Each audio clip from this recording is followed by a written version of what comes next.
Hello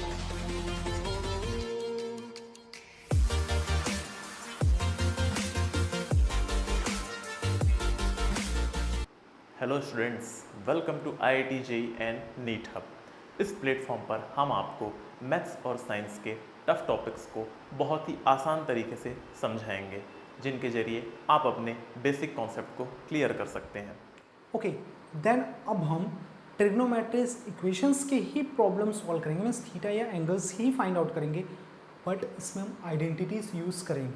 कैसे use करेंगे? जो आइडेंटिटीज़ अभी तक हमने देखा है 3 टाइप्स के आइडेंटिटीज़, और उसको हमने ये भी बता दिया कि किस टाइप से नोट डाउन करते हैं जब हम प्रॉब्लम सॉल्व करेंगे। तो इसके सारे यूजेस आगे चल के होंगे और एप्लीकेशंस में भी इसके यूजेस होंगे।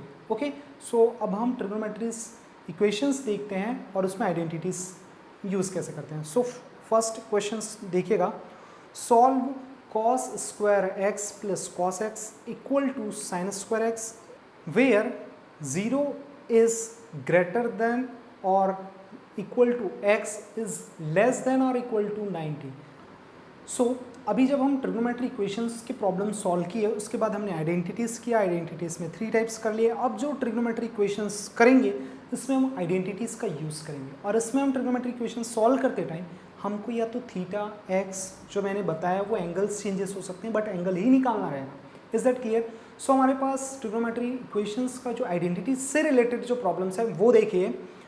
Solve cos square X plus cos X equal to sine square X where 0 is less than और इक्वल टू एक्स, मीन्स ये देखिए, मीन्स मैं ये कह रहा हूं कि ये जो 0 और 90 के मीड में रहेगा किसकी वैल्यू?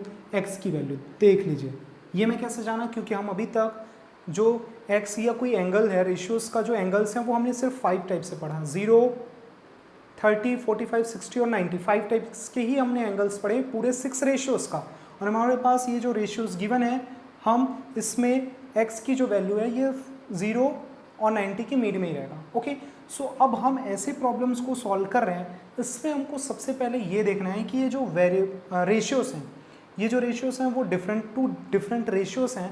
सो इसमें सबसे पहले आपके पास कंडीशन नंबर 1, आपको क्या करना है? सबसे फर्स्ट कंडीशन नंबर 1 आपको क्या करना है कि पूरे इक्वेशंस को सेम रेशियोज में कन्वर्ट करना है। मीन्स या तो आप कॉस वाले टर्म को साइन में कर दो या साइन वाले टर्म को कॉस में चेंज कर दो। सो आप जैसे भी सॉल्व कर सकते हैं। सो मैं यहाँ पे साइन को कॉस में कन्वर्ट कर रहा हूँ। देख लीजिए, cos square X plus cos x, ये नोट डाउन है, इक्वल टू ये साइन स्क्वायर एक्स के प्लेस पे मैं नोट क्या कर रहा हूँ? देखिए, 1 minus cos square x, 1 minus cos square x. अब आप पूछोगे नहीं कि ये कहाँ से आया है। एक्चुअल में जब मैं आइडेंटिटीज़ बताया थोड़ी देर पहले, तो उसमें मैंने फर्स्ट आइडेंटिटीज़ को मैंने जब डिस्क्राइब किया कि ऐसे भी नोट डाउन कर सकते हैं, उसके 4 टाइप्स बताया, तो इसमें मैंने ये टाइप भी बताया था। Is that clear? सो इसके बाद अब देखिए, पूरे इक्वेशंस कॉस के फॉर्मेट में चेंज हो चुका है। अब हम क्या करेंगे? ये कॉस वाले नंबर्स और कॉस वाले रेशियोज को पूरे लेफ्ट हैंड साइड शिफ्ट करेंगे। सो this is cos square x and then minus cos square x is shifted by this side, so this is also cos square x, and then this is plus cos x, and then plus 1 is shifted, then minus 1 equal to 0. So cos square x and cos square x, so this is 2 cos square x, any doubt? No doubt. Then plus cos x, okay, so this is minus 1 equal to 0. okay, so अब हम ध्यान से देखिएगा कि ये जो equations जो आए हैं वो आपके पास क्या ऐसा है क्या? B X plus C equal to 0। Actual में ये जो मैं नोट किया हूँ अभी, A X square plus B X plus C equal to 0, ये एक्चुअल में क्वाड्रेटिक इक्वेशन का स्टैंडर्ड फॉर्म है। इसमें आप कंपेयर करेंगे तो देखिए वेरिएबल बस सेम है, A equal to 1, B equal to A equal to 2, B equal to 1 and C equal to -1, और यहाँ पे एक्स के प्लेस पे कॉस एक्स है, एक्स के प्लेस पे cos X, means variable same different है, बट है तो ये क्वाड्रेटिक इक्वेशंस। तो जैसे इसको आपको नोट करने की ज़रूरत नहीं, ये तो मैं सिर्फ आपको नोट करके दिखा रहा होता हूँ कि एक्चुअल में है क्या है quadratic equation. So quadratic equations ऐसे होते हैं, तो हम फैक्टराइजेशन एक मेथड होता है क्वाड्रेटिक इक्वेशंस को सॉल्व करने का, हम वो मेथड इसमें यूज़ करेंगे। सो देखिए इसको कैसे यूज़ करते हैं। So this is 2 cos square X, इसको as it is note down कर लेते हैं। ये cos एक्स है, इसको +2x नोट कर लिया, देखिए ध्यान से, और minus cos X, -1 equal to 0। क्या मैं इसको ऐसे नोट डाउन कर सकता हूँ? सो जैसे ही मैं इसको ऐसे नोट डाउन करूँगा, देख लीजिए 2 cos x minus cos X है इक्वल टू कॉस एक्स ही आएगा। Okay, is that clear?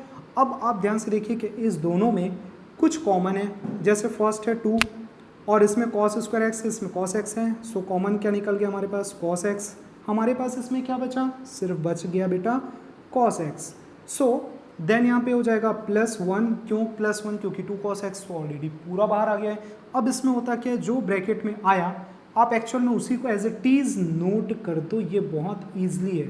अब आपको नोट करने के बाद ये सोचना है कि यहाँ पे क्या नोट किया जाए, किया जाए। अब आप ध्यान से देखिए, -1 नोट कर दिया जाए क्या? करेक्ट है कि नहीं वो देख लेते हैं। 2 cos x को मल्टीप्लाई करो cos x से, 2 cos square, okay. Then plus 2 cos x is multiplied by 1, so this is 2 cos x. Then -1 is multiplied by cos x, so this is minus cos x. And -1 is multiplied by 1, so this is -1. Is that clear? अब हमारे पास इसको note down करने के बाद ध्यान से देखिए, cos x + 1 और cos x + 1 हमारे पास कॉमन हो गया क्या? cos x + 1 is first bracket and then 2 cos x - 1, so this is 2 cos x -1 equal to 0. Is that clear? ये हमारे पास आ चुका है। अब हम इसके x की 2 वैल्यूज होंगी ऐसा लग रहा है, क्योंकि कभी भी क्वाड्रेटिक इक्वेशंस होता है और ये जो वेरिएबल्स है x या यहाँ पे कोई भी वेरिएबल हो, इसकी 2 वैल्यूज होती है, ये फिक्स है। क्योंकि लीनियर इक्वेशंस में 1 वैल्यूज होती है, क्वाड्रेटिक इक्वेशंस में 2 वैल्यूज होती है, क्यूबिक इक्वेशन हो तो 3 होगा, और पावर जितने बढ़ते हैं उतने उस वेरिएबल का आंसर जो है बढ़ते जाता है। Is that clear? सो इसको हम लोग 2 टाइप्स से नोट डाउन कर सकते हैं, क्योंकि हम आप बेटा आपने क्वाड्रेटिक इक्वेशंस में पढ़ा ही होगा। क्या पढ़ते हैं हम लोग इसको? फर्स्ट नोट डाउन कर सकते हैं cos x + 1 equal to 0, so this is cos x equal to -1। अब आपको सोच में पढ़ना पड़ेगा कि सर ये cos x का ये जो -1 है वो कौन सा एंगल है, कौन सा एंगल है, ये आपको सोचना है। लेकिन आपको मैं ये बता दूं कि cos x में -1 आपके 10th सिलेबस में है ही नहीं, क्योंकि मैं स्टार्टिंग में बताया था लास्ट लेक्चर, अब आप ध्यान से देखे होंगे तो उसमें पता चला होगा कि हम थीटा की वैल्यू या एंगल निगेटिव में नहीं पढ़ेंगे। इसका मतलब ये होगा कि ये जो है वो नॉट पॉसिबल है आपके लिए। Is that clear? Okay, then हम सेकंड सिचुएशंस की बात करते हैं। ये हो जाएगा क्या? 2 cos x -1 equal to 0, so this is 2 cos x equal to 1 and then cos x equal to 1/2। अब आप ध्यान से देखिए, ये जो 1/2 है वो cos x की कौन सी वैल्यू है? सो ये जो है एक्चुअल में ये जो cos x होगा और ये जो 1/2 है ये हो जाता है cos 60 डिग्री। इसका मतलब क्या मैं ये बोल सकता हूँ x की वैल्यू जो है वो क्या होगी? 60 degree. Is that clear? Actual में आना चाहिए था x की 2 वैल्यूज़, बट 1 वैल्यूज़ जो है वो 60 डिग्री है और सेकेंड वैल्यूज़ जो आई है वो नॉट पॉसिबल है। Is that clear? सो ऐसे हमने देखो, अब आपको ये लग रहा होगा सर हमने आइडेंटिटीज़ कहाँ यूज़ किया, या ट्रिग्नोमेट्री इक्वेशंस जो है वो फर्स्ट क्वेश्चन जो हम चैप्टर के स्टार्टिंग इस लेक्चर के स्टार्टिंग में जो हमने किया था वैसा ही दिख रहा है। एक्चुअल में है तो वैसा ही, लेकिन आपको बता दूं यहाँ पे अब आप ध्यान से देखिए हमने आइडेंटिटीज़ यूज़ किए हैं। और बेटा जब ऐसे प्रॉब्लम्स होंगे तो डिफरेंट जो 3 टाइप्स के आइडेंटिटीज़ हैं उसको ऐसे ही यूज़ करना रहेगा। आपके दिमाग में बहुत अच्छे से डालना है कि कुछ भी सिचुएशंस हो पूरे साइड सेम रेशियो होना चाहिए। बस या तो कॉस है तो पूरे को कॉस में चेंज कर दो। अब आपके दिमाग में होगा सर हम सिर्फ साइन को ही चेंज किए, जी नहीं, आप इसमें कॉस को भी चेंज करके पूरे साइड आप साइन ला के भी इसको सॉल्व करोगे तो सेम आंसर आएगा। Is that clear? सो ऐसे प्रॉब्लम्स रहेंगे आपके पास और ऐसे प्रॉब्लम्स को सॉल्व करेंगे। Got it? अब ऐसे ही मैं 1-2 क्वेश्चंस नोट कर देता हूँ जिसको बेटा आप ट्राई करना, ठीक है। 2 sin² theta minus cos theta equal to 1, और एक और क्वेश्चन नोट कर लेते हैं, cos² theta minus 3 cos theta plus 2 equal to sin² theta. ये 2 प्रॉब्लम्स हैं आपके पास और ये 2 प्रॉब्लम्स सेम टू सेम ऐसे ही सॉल्व होंगे। Is that clear? अब आपको मैंने लास्ट लेक्चर में बता दिया था कि हम लोग इस चैप्टर में मैंने लास्ट लेक्चर में बता दिया था कि इस लेक्चर में हम लोग कॉम्प्लीमेंट्री एंगल पढ़ेंगे। एक्चुअल में कॉम्प्लीमेंट्री एंगल के पहले हमको ट्रिग्नोमेट्री इक्वेशंस और ट्रिग्नोमेट्री आइडेंटिटीज जानना बहुत ज़रूरी था। इसलिए बेटा ये तो हो गया आज का क्लास। अब हम नेक्स्ट लेक्चर में, इस नेक्स्ट वीडियो में हम पढ़ेंगे complementary angles. Is that clear? So complementary angles में हम इक्वेशंस को भी सॉल्व करेंगे, आइडेंटिटीज यूज करेंगे, उसके नए फॉर्मूले आएंगे। Is that clear? सो धीरे धीरे ये सारे यूजेस, जब आप सारे फॉर्मूले यूज करते जाओगे तो हाँ, प्रैक्टिस बहुत इंपॉर्टेंट है। ट्रिग्नोमेट्री में आप जब आगे बढ़ते जाओगे तो नए नए फॉर्मूले मिलते जाएंगे। ट्रिग्नोमेट्री में जब आप आगे बढ़ते जाओगे तो नए नए फॉर्मूले मिलेंगे, और सारे फॉर्मूले जब आप लर्न करने की जरूरत नहीं है, आप प्रैक्टिस करते जाओ, वो लर्न ऑटोमेटिक हो जाएगा। लर्न करने का पैटर्न क्या है?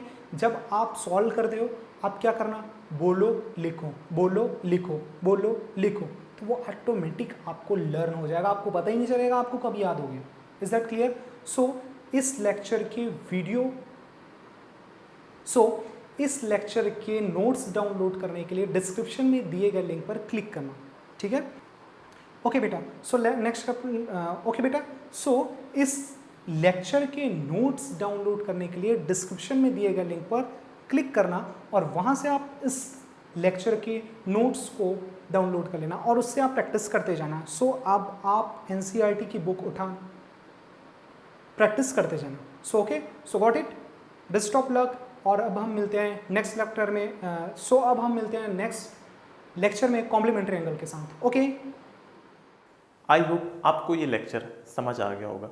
अगर आपको इस टॉपिक से रिलेटेड कोई भी डाउट है तो अपने डाउट्स कमेंट सेक्शन में मेंशन करें। हम चैप्टर के एंड में आपके डाउट्स को लेकर के एक वीडियो आपके साथ जरूर शेयर करेंगे। Thank you so much.